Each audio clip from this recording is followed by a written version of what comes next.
Well, hello, and welcome to the Fur and Loathing bonus episode with me and Nicky Woolf. I'm Patcho Fur, and I'm here live from sunny Midnight, California. Nice. And thank you for staying up so late for this. I'm a bit of a werewolf, I like the full moon, I like all the night times. Hell yeah. For listener context, it is 1:15 a.m. In San Francisco right now. Yeah. So, Nicky, let's do a quick refresher about the developments in the show so far. So episode 4 came out on Monday of this week. Um, so we started out the show.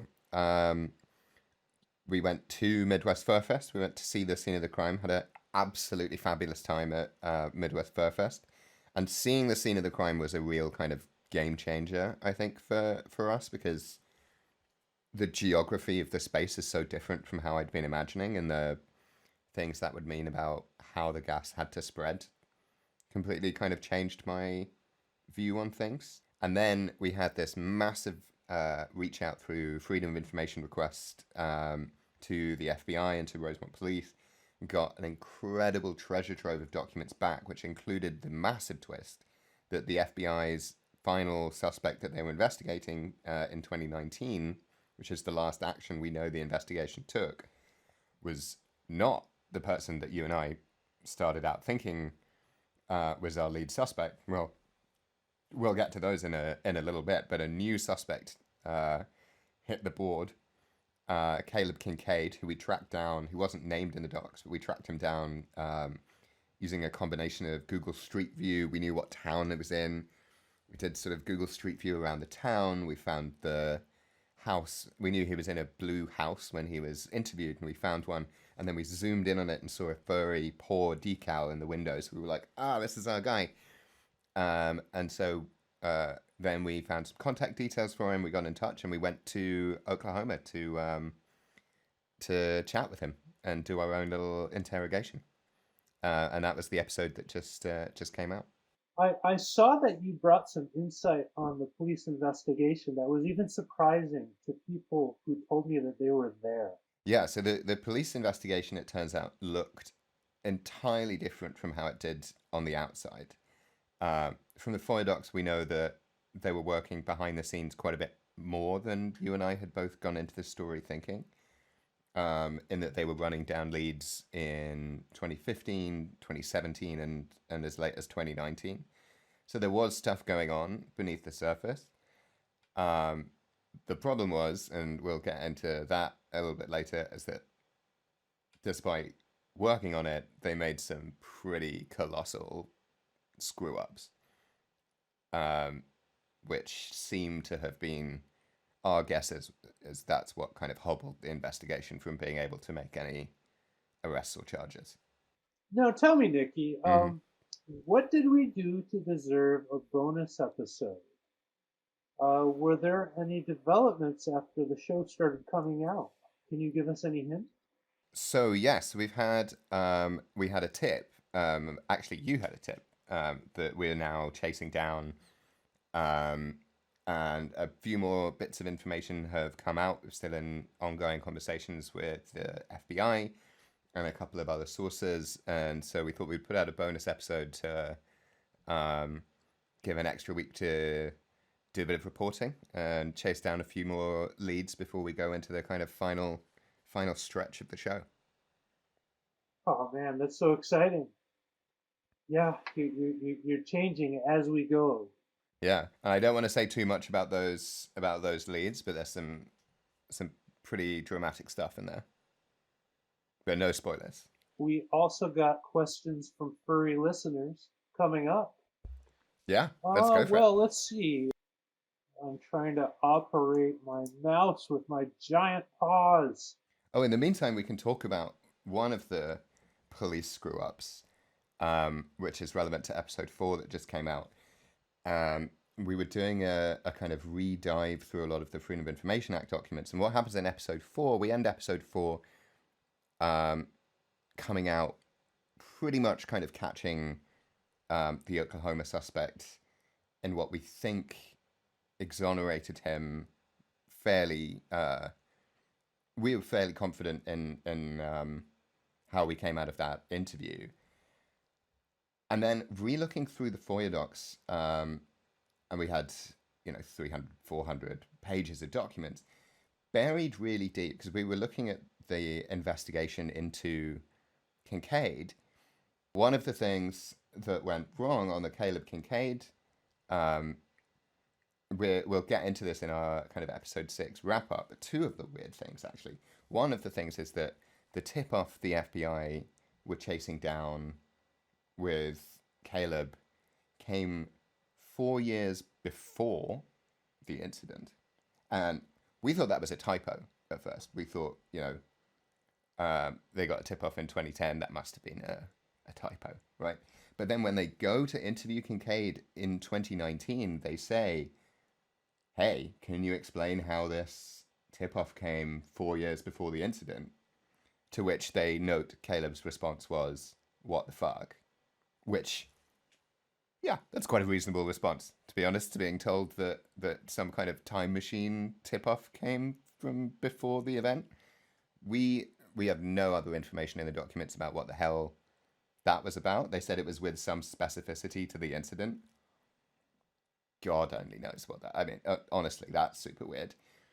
But the other thing that came out of this recent deep dive into the documents is that buried way deep in one of the documents is that a different set of officers straight after the incident, when they first started looking into Kincaid pretty soon after the chlorine attack, and quite early on, two task force officers who don't seem to be all that much in the rest of the documents, I think they were just kind of attached to it on the beat for that part of the investigation, phoned. So Kincaid's alibi had been that he was home with his disabled father, who he looks after, and that he'd gone to visit his nephew on the Saturday. And they phoned a witness who said, and it's super heavily redacted and poorly phrased, so no one seems to have noticed it, including the rest of the FBI, but they chased down his alibi and it stood up in 2014. And that's why we didn't see it, because it was in the old docs. They were still investigating him for 5 years after that.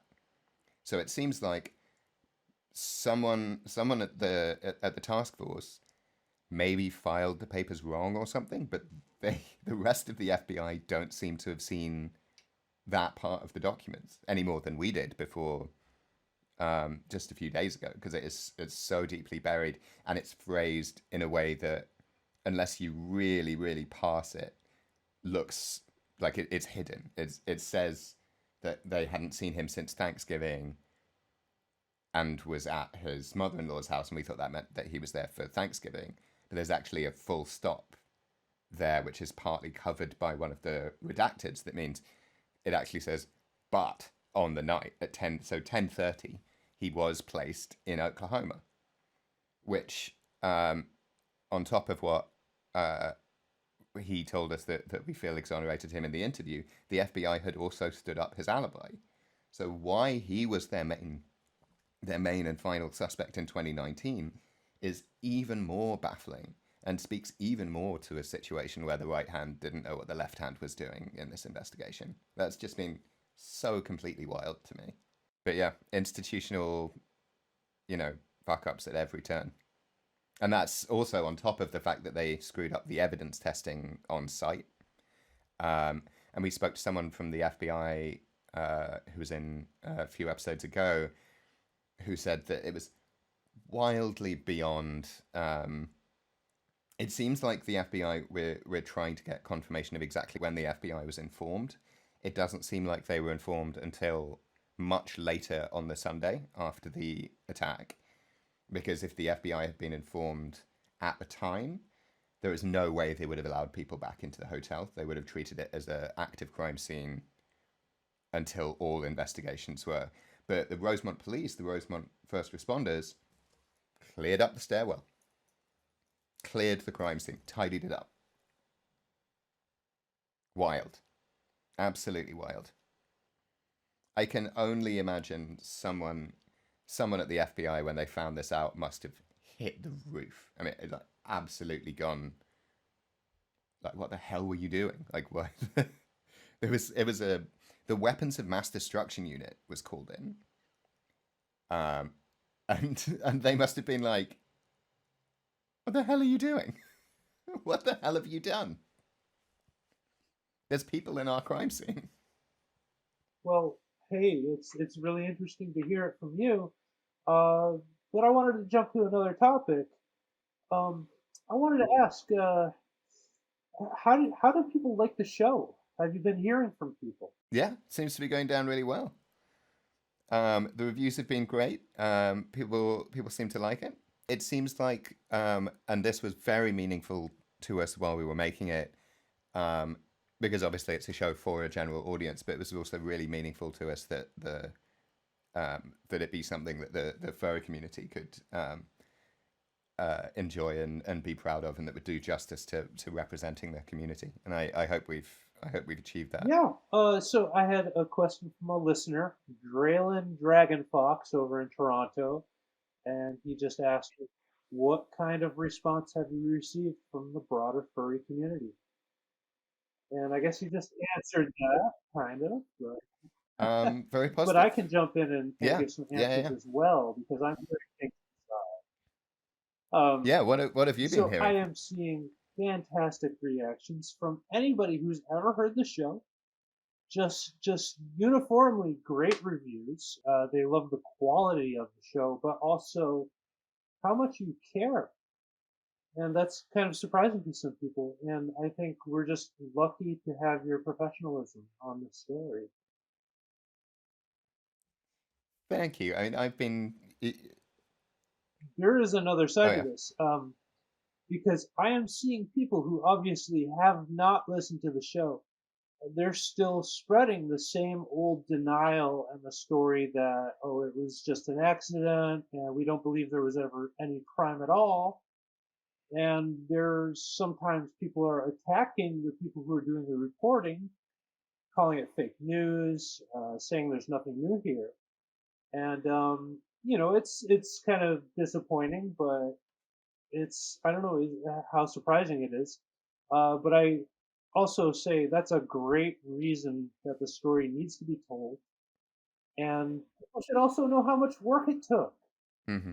and how much effort you're putting into this with the whole team over at Brazen. And also, you've been working on this for years. You've been, putting in the lonely legwork of standing this story up and being like, this is something that matters. And I think to a certain extent, I think some of it comes down to what we were talking about just before, which is the police didn't seem to be taking it all that seriously. So I think quite reasonably people's reactions have been, all right, so why should we? You know. Let me just quick ask you for a little rundown on the kind of work that you're doing. First off, how many states have you gone to? So we have been to Illinois to Midwest FurFest, and we have been to Oklahoma to talk with Caleb Kincaid, the Oklahoma suspect, the FBI's suspect, and we have been to Wisconsin, and that trip is going to be episode 5, which comes out next week, a week today when this broadcasts. And remember, there was a little bit with me over in California. That was pretty cool. Oh yeah, well I didn't get to go, which was I was very sad about. That was with Nick. We have yet to meet. I'm gonna have to get you a drink. I know. I'm gonna have to get you a drink. Yeah. How many helpers are on the team, by the way? That's a really good opportunity to shout out to all the people who've done so much hard work on this. Arnav and Lucy, our researchers, been so fantastic. They've done just incredible work. And Goat Rodeo, the whole production team, especially Max and Ian, have worked extremely hard on this. The total size of the team, I mean, it sort of depends how you count it. There've been like some producers have also helped out. There've been Nick has helped out with a whole load of edits. That's Nick who you met in California. But yeah, to everyone at Brazen and everyone at Goat Rodeo, it's just been terrific. And in your travels, how many people have you talked to so far? I'd have to go into our interviews list. I think we reached out to and in some cases exchanged some messages with skyward of 100 people, and I think we've spoken to and done formal interviews with at least 20, 25, spoken off the record or informal interviews with maybe another 25. So yeah, lots and lots of people, lots of voices have gone into informing this reporting. There's been a real and I think quite understandable reluctance of people in the community to speak because of how often the community gets burned by the media, and how often journalists will come in and sort of ridicule or not really understand or go through the old kind of tropes of it just being like a sort of internet sex thing.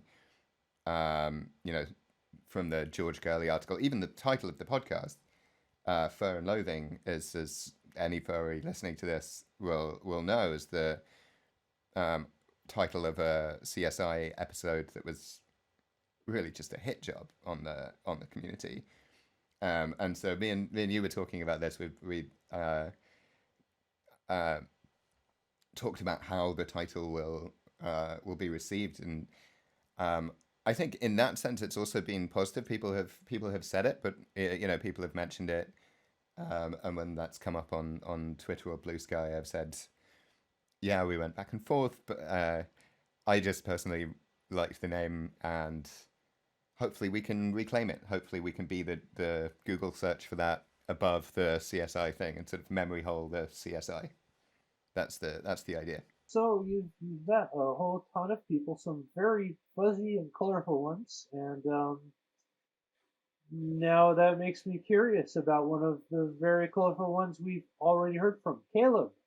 I wanted to talk about meeting him. And I actually have a listener Yeah. question from Yeah. Flen, the silly wolf otter. So Flen asks, he says, I'm from North Georgia, but I want to know what Oklahoma was like. I bet it was culture shock. And Caleb seems like an interesting guy. He's a fascinating dude. I mean, going to Oklahoma was less of a culture shock for me than it might have been, because I've been based in the US and as a general assignment news reporter for a really long time. So I think I hadn't actually been to Oklahoma, I think, before, but I think that made it the 46th state I've been to. So I've only got, I think, Montana, one of the Dakotas, and one of the states, two of the states that are basically next to Montana to go. So I lived in Ohio for a while, so Oklahoma's a bit more southern, but still where we were, had a bit of Midwestern vibes as well. That's going to annoy more people than anything else I say on this show. But yeah, I think Ohio prepared me for Oklahoma. Wow, a lot more states than I've been to. Yeah, I gotta catch up with you. Right. Now, yeah. So when you were chatting with Caleb, I thought it was, it was really funny to hear stories about fart competitions. But, I told some friends actually recording it is a feat of podcasting. Yeah, we had a fart microphone, a shotgun mic that was on a boom. Luckily for Nick, who was holding it, I don't know if Nick or Max was holding it, but very much at arm's length, trying to capture the sound. But yeah, I can well believe he's a champion. He was really a powerfully good Quite a voice. farter. Did you have to do extra takes? Oh, he gave us as many takes as we wanted. Yeah. Good job. Good job. A new milestone in your career. He was really obviously, and as I say in the episode, somebody being charming and nice doesn't preclude them from, doesn't mean their innocence. I think his innocence, was showed by the mistakes he made about not knowing in the episode how the attack took place, but boasting about knowing. So he got it wrong. So we thought that was a strong indicator. And then that was backed up by the fact that someone in the task force in 2014, before 5 more years of investigating him, but nonetheless, his alibi stood up to the FBI. but yeah, he was really nice. He was generous with his time, and spins a heck of a yarn.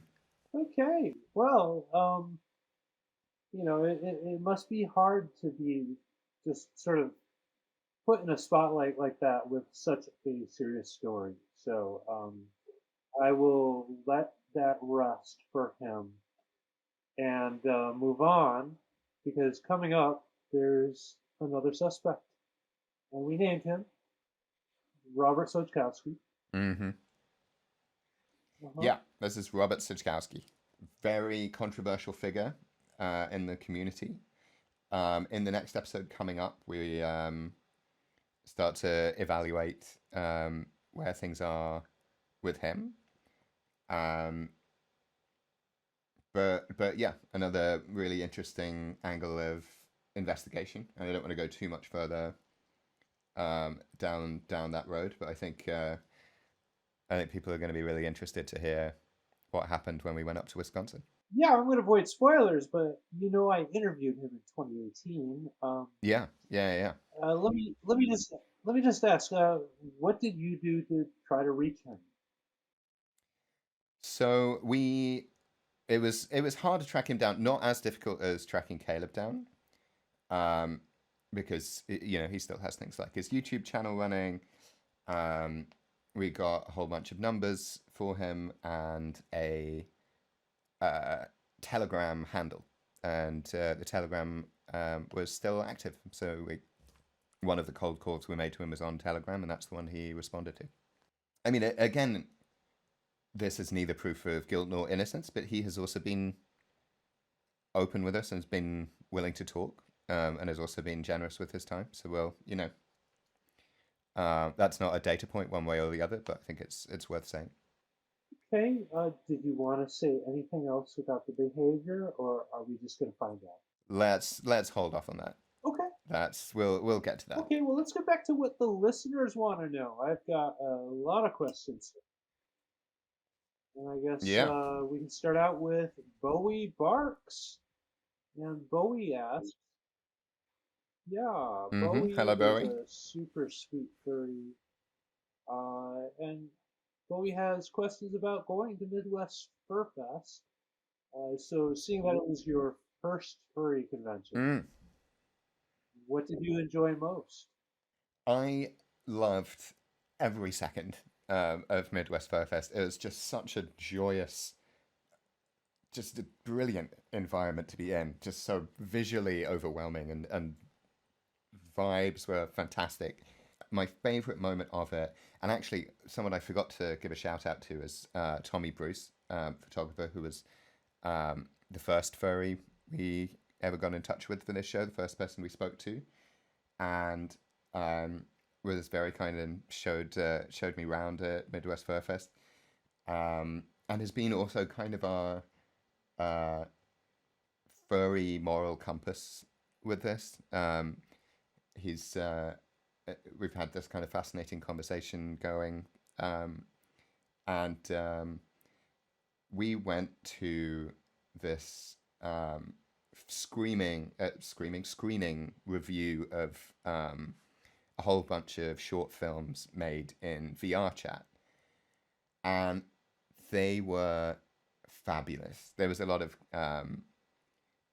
in jokes that only a few people were getting. So you'd have one film and like one very specific group in the room would burst out laughing, and they were just surreal kind of comedic things. And then interspersed into those were these just beautiful, heartbreaking kind of goodbyes to someone who maybe passed away, or just I miss yous to people who live across the world and they only kind of people who only interact and get to meet in VR chat.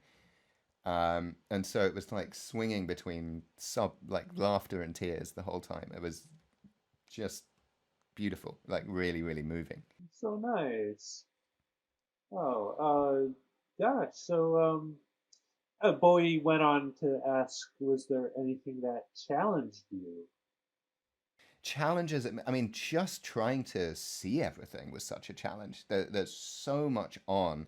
So we were running from, we went from a panel on the very beginnings of the history of the fandom, which was fascinating. Running from there to a panel on this was dramatic to me. It was not just a panel on fursuit making. It was a panel by three big kind of fursuit makers on just how to get your commission even noticed by them. They're so, and you know, these are people who are making a suit for $10,000-$15,000, and just to get your commission noticed by them was something that needed a panel that gave advice. But just getting from all of these panels, from panel to panel to, you know, stall to stall, trying to see everything was exhausting. And I think Cara, who's the producer who was with me there, her Apple Watch or something said that we'd walked something like 14 kilometers over the course of each day, maybe more. Ooh. It was just doing that in a full fursuit must be, and it is hot in there. I mean, it is like, oh. So yeah. This is why they have a fursuit lounge. Yeah. It's air conditioned all the way down. Saves lives. Yeah. Okay, so boy, I've got quite a list here. One more from Bowie Parks. And this is a hard one. You don't have to spend a lot of time on this, but you called furries a bellwether for where the rest of the world may go. What do you think is coming? That is a huge question. I think what I meant was furries and kind of all digital communities to me in this kind of... There's like a deep theoretical answer to this that is more like an essay all to itself. But kind of in brief, I think what the internet has done is changed the geography of communication almost completely. And I think the fandom is a good example of how you can have a fandom that, I think Uncle Kage said it in a really good way when we spoke to him. But it was that it's a fandom without a corporate piece of content that is being fandomed. It's like a self-made fandom. You know, it's not cosplay in the way that people are dressing up as Marvel characters or Disney characters or things like that. And I don't think you could have that without the internet, without that kind of peer-to-peer communication network. But I also think that the effects of that peer-to-peer communication network that allow, you know, furries who might be in a small town, not have a huge amount in common with the people around them, and have found the furry community online as their community. And again, through these VR videos, we saw a lot of that emotion coming through. But unfortunately, that same infrastructure makes it much easier for the far right to both infiltrate and organize. And I think within the furry fandom, we saw a lot of that, especially in 2017 when, oh God, do we even have to name him? When you know who, that guy, started trying to come to furry conventions. And you know, all these alt-right figures saw it as an opportunity to infiltrate, and you end up with things like the furry raiders. So I think the internet does both of those things, and I think wider society, more traditional groups in society are starting to experience that as communication becomes more and more similarly online in more kind of mainstream groupings and even politics. And we're already seeing, you know, Donald Trump is running for president again. That doesn't happen without the internet. Okay, next question from Arcade the Bird. Yeah. Arcade. Hello, Arcade. Arcade asks, is there any hope for justice or new evidence that the police may use to prosecute? So, the thing that's difficult in that question is, one thing we ran up against, and we spoke to some experts to try and firm it up, and all we could really get was it's complicated. But we're fairly sure that there is a statute of limitations issue on what happened. Now, the statute of limitations in Illinois is at a default 5 years, which is why we think the FBI made a final push to be interviewing Caleb in 2019, because that was just before a 5 year timeline. Now, there's nothing in the documents that specify that there's a statute of limitations, and one of the formal questions that we've asked the FBI for comment on was this question, and they said no comment. Statute of limitations would be different on a federal terrorism charge, which is one of the potential things that could be being looked into. Another thing the FBI wouldn't answer is this case still being, it's still open, still considered under investigation? They wouldn't say. Worth saying, pretty standard for the FBI to answer those kind of questions with no comment. But we don't know if new information that we bring up from the podcast, and we've heard from different sources. We've spoken to some of the same sources the FBI have. We think we've spoken to different sources. We have different eyewitness testimonies, but no idea if this will lead to more law enforcement action, because they're so opaque and because we don't know what's going on behind the scenes and what kind of pressure they might be under. Well, that makes a good link to the next question, and this one is also from Draylen Dragonfox. Hi, Draylen. Draylen says, I love the accidental support that you got from the FBI with the badly redacted FOIA files. Have you seen that before? Or have you seen them mess up on purpose, like send back a misspelled name so they can say there's no documents? That definitely happens. In this case, it doesn't seem like they were doing redactions to avoid. It was almost so dramatic compared to previous reporting that's happened on this case. We got so much more documents than, say, Vice did when they sent their request. That was a piece that was maybe 5 years ago. It could be sometimes it's as simple as you catch a FOIA officer in the right mood, and they're like, okay, yeah, maybe we will. Sometimes you've no idea whether it's been run up the chain or not, whether someone at the FBI has said, okay, we want to get these documents out. Maybe they can find something that will allow us to... There's also a lot of accidents that go on. I think a lot of our documents were very poorly redacted, and that may have been incompetence. We don't know whose. Some of the documents were from Rosemont Police, but were given to us by the FBI FOIA response. We don't know who did the redactions there. We don't know if it was Rosemont redacted or the FBI redacted. But I mean, in one case, they put somebody's social security number unredacted in there. Now that's a screw up. I mean, that should not be in a Freedom of Information Act document with that being.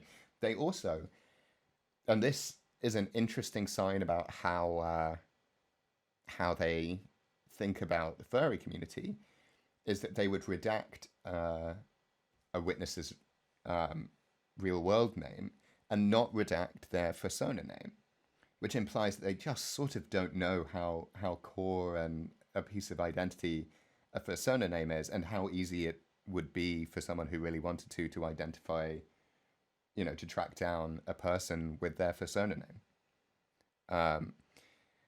In the past, I've had documents released to me accidentally. I did a FOIA investigation when I was at The Guardian into a national security story about police surveillance, and we sent off freedom of information requests to 50-something police departments, and one of them gave us classified documents either by accident or because they wanted them to come out.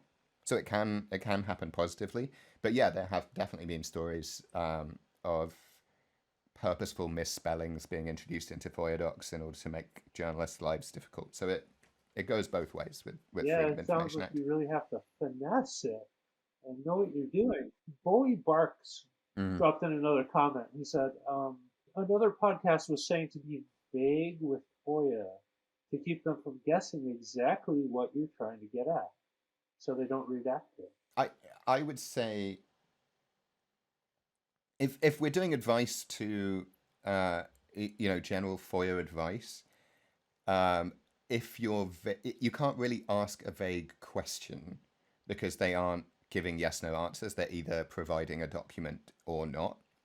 So document specificity is the most important thing. If you're looking for a police report and you know roughly what date, all that kind of thing is what I would put in. So you can't just it's not the same thing as asking a journalistic question. So you can't put a FOIA request in saying something like, is this still active? You have to say, we want all email communication between X date and Y date, between this agent's email address, and responding to a keyword search of X, Y, and Z. That's the kind of thing that helps with a FOIA response. If you know even more about what the documents might be, that's your kind of best shot going in with a Freedom of Information Act request. If you give them any vagueness, that'll give them an opportunity, an excuse to not give you back anything. So that's all FOIA advice. Look at Arnab and see if that's good FOIA advice. Arnab's the FOIA king. Yeah, I'm giving a thumbs up on that advice. On the subject of FOIAs, we will be sharing some of the FOIA docs as we go, and we will have one exclusively for Dogpatch Press, which will be the first original incident report that people can go through and read. It'll go up on Monday along with this video, so people can have a look through and get a little window into what a FOIA document looks like, and see what happened on the night as well through the eyes of the first responders. Yeah. So that'll be fun. That is some exciting direct document there. How much support did you have from the FBI and local police versus how much did you actually have to work in spite of them? Except for the surprisingly generous FOIA response, we've had very, very little cooperation from either the FBI or Rosemont. None of our direct questions to them, none of our official questions have been answered with anything other than a no comment. It's been, even for working with the security agencies, which I've done a lot before in my career, this has been a real cone of silence. This is unusually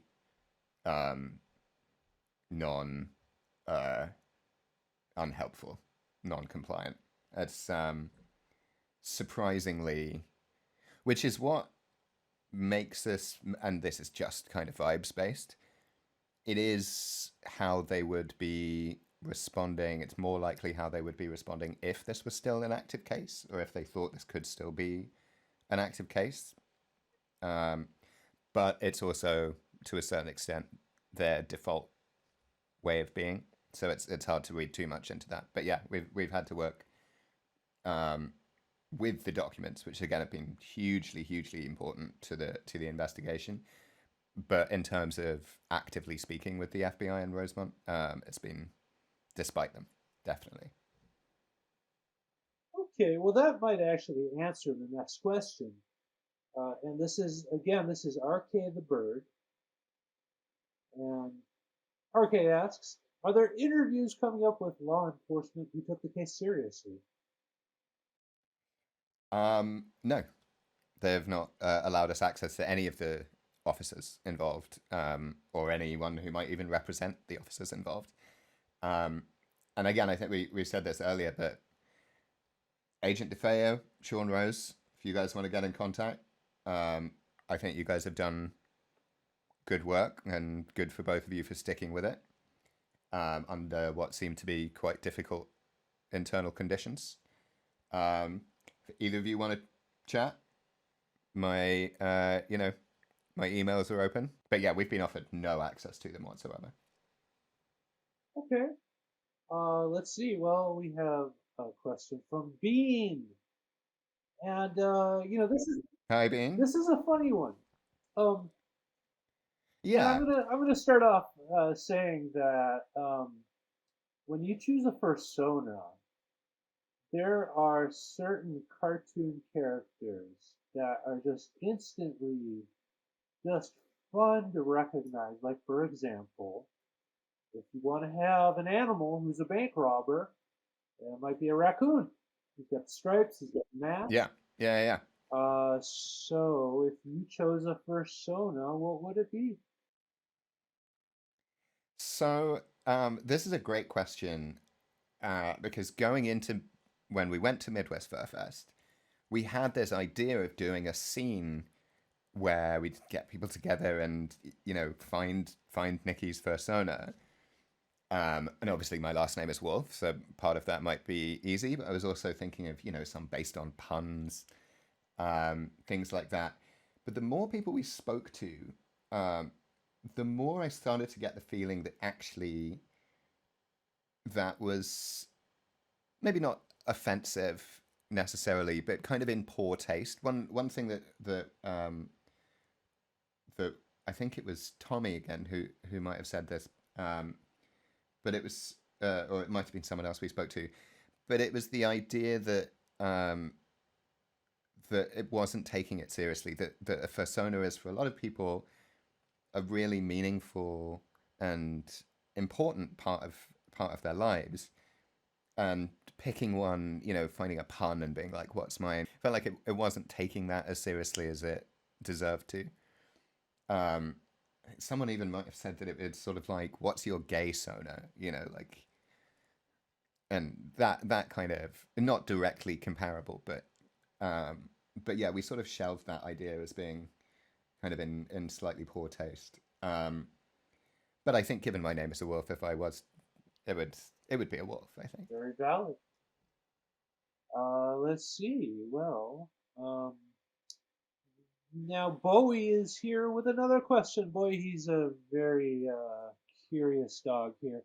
Uh, will you be involved in the community more, or will you do any other investigations related to furries?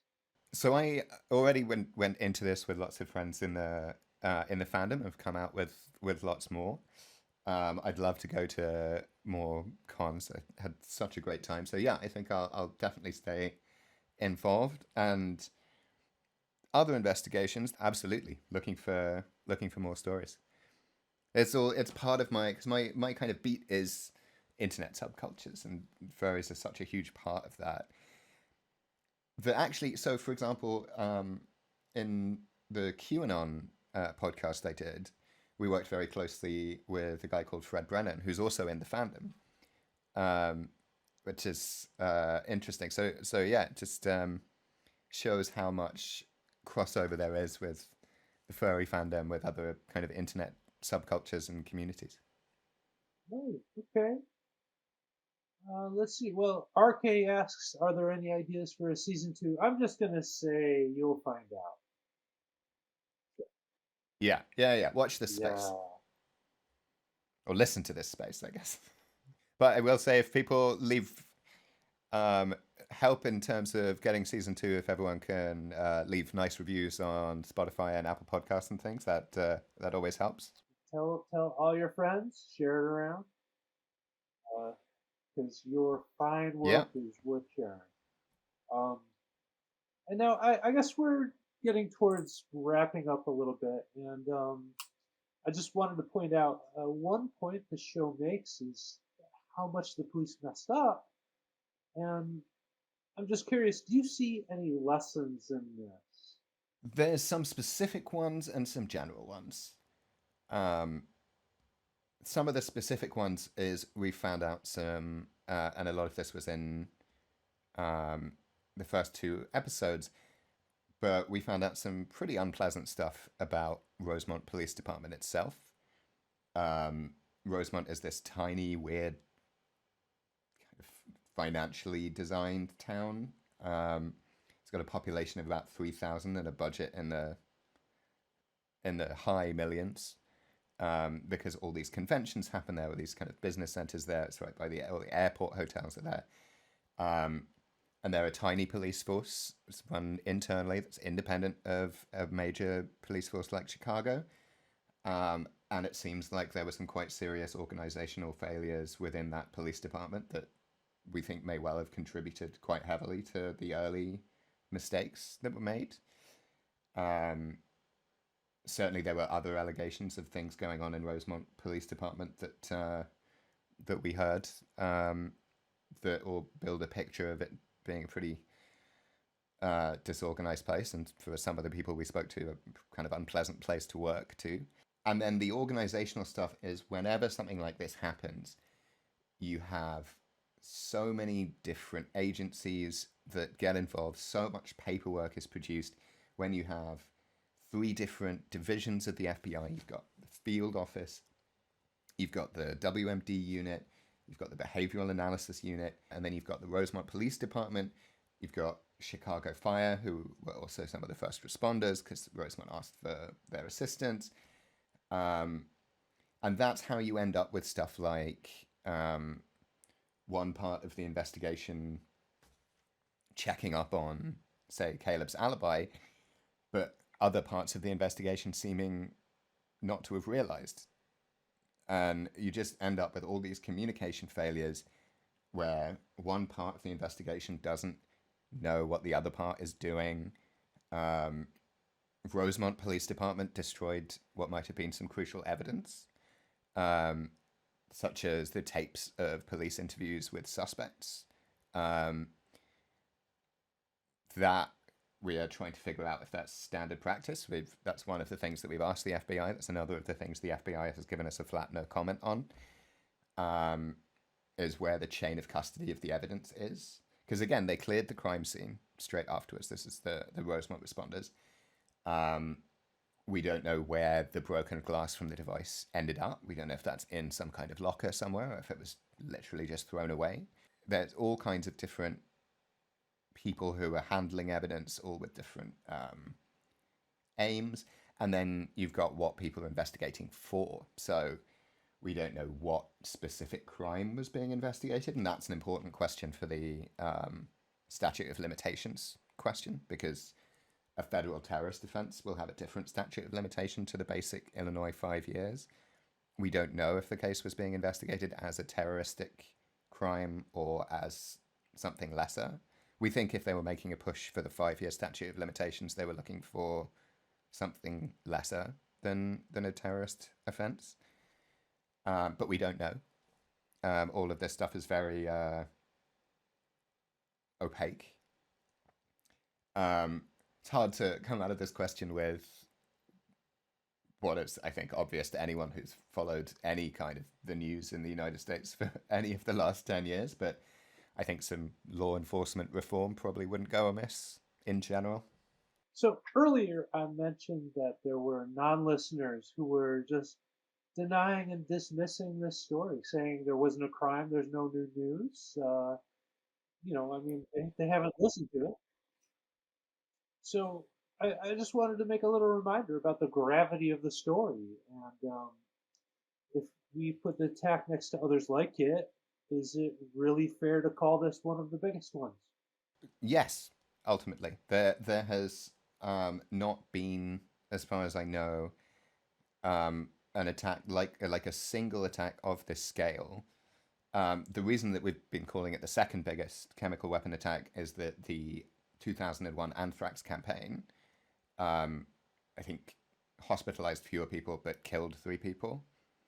And one of the things we've heard is from kind of law enforcement that we've talked to who weren't involved in the case, but kind of former law enforcement who are giving us advice, is that the fact that nobody died, I think, may have put it in a different law enforcement category, even though 19 people were hospitalized, including 1 infant. And it's very serious, but yeah, there's not really been anything of this scale before or since. Yeah, we've spoken to a lot of former law enforcement and former FBI who've all started off saying, what the hell are you talking about? And we run down the details of the story, the scale of the casualties, the number of people who were hospitalized. And universally, all of their response has been, holy shit, how am I just hearing about this now for the first time? And I think that's a very good question. I mean, we've spoken to people who were working in chemical weapons investigative unit for National FBI. And when someone like that is saying, how the fuck did this not come across my desk? I think that's a really good question. How the hell did it not come across their desk? Is there anything we could say on behalf of the victims? Did you speak to anybody who was hospitalized? We didn't, and I think quite reasonably. So we leaned on, we have a lot of written testimonial sources, a lot of contemporary documents. We got in touch with, we reached out to sort of almost everyone who we knew was affected, and people declined to speak, I think, probably quite reasonably, because it was a very traumatic event. So I wouldn't want to speak on their behalf. I do think one of the questions, and maybe a question for you, and also a question that we want to ask more people in the community, is what should a punishment for this crime be? What would be fair justice? What would that look like? And that's something that isn't my place to answer, right? One of the things that stands out to me, which I don't know is part of your, uh, the math behind figuring out what to do with this story, but from inside the community, um, I recognize this attack as actually only the first one that was a terror attack or a would-be terror plan that was Mm-hmm. targeting Midwest FurFest. And the other one is generally not even recognized. Um, People know half of the story, but they don't know the deeper half. And that half of the story is in 2019 when alt-right personality Milo wanted to go to the con, and people, You who yeah, shall not be named. yeah, sorry, we'll just use his name M. We'll just call him Mr. M. Well, in 2019, Mr. M there wanted to attend Midwest Fur Fest, and it was recognized as a kind of a troll plan. And he was rebuffed. He was rejected with a ban from the con. But what almost nobody saw or knew was there was a deeper plan to bring the Proud Boys. And of course, they went on to do the January Mm-hmm. 6th riot at the Capitol. So this was a plan to bring domestic terrorism, street Mm-hmm. violence, by a group that is now officially convicted of domestic terrorism to a furry convention. So here we Yeah. go. This is the second time Midwest Fur Fest was targeted. And it's not just that, right? Even earlier this year, there was another bomb threat. The furry fandom is often targeted by this kind of thing, and it is at that intersection where trolling can sometimes spill over into actual violence, right? And that I think is a risk that's quite active all the time. Thank you so much for chatting Yeah, with me, Patch, for this bonus episode. Always a pleasure. Hello to viewers on Dogpatch Press. Subscribe to Fur and Loathing wherever you get your podcasts if you're watching this. And if you're listening to this as part of the feed, I hope you're enjoying the show. Don't forget to leave a review, unless you're not enjoying the show, in which case, I guess well done for getting 5 episodes in anyway. And yeah, tune in next week for our penultimate episode. We start to close in on some theories. thank you so much, Nick. Thank you. It's always a Yeah, pleasure. I'm so glad you gave so much time and care and attention and all of your professionalism and your talent. And yeah, I'm just looking forward to hearing more from And you. thank you so much for all your hard work on this story. It's been fantastic. And thank you for staying up so late to chat.